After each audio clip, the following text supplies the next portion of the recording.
পুজোর মধ্যে তৃতীয়া চতুর্থীর দিন থেকে লিওর শরীরটা ভীষণই খারাপ ছিল। একদম খাওয়া দাওয়া করতো না, কিচ্ছু খেত না, খাবার আনলে মুখ ঘুরিয়ে বসে থাকতো, খাবারে মুখই দিত না। আর চিকেন খেতে এত ভালোবাসে কিন্তু চিকেনও মুখে নিত না।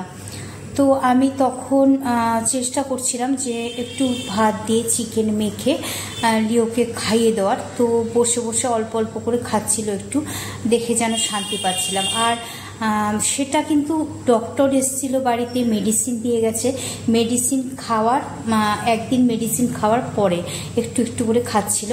আর আমার সেই ফিলটা হচ্ছিল যখন আমার ছেলে ছোট ছিল, আমি আমার ছেলেকে খাইয়ে দিতাম, একদম সন্তান স্নেহেই যেন ওকে লালন পালন করছি, আমার ঠিক সেই রকম ফিল এসেছিল।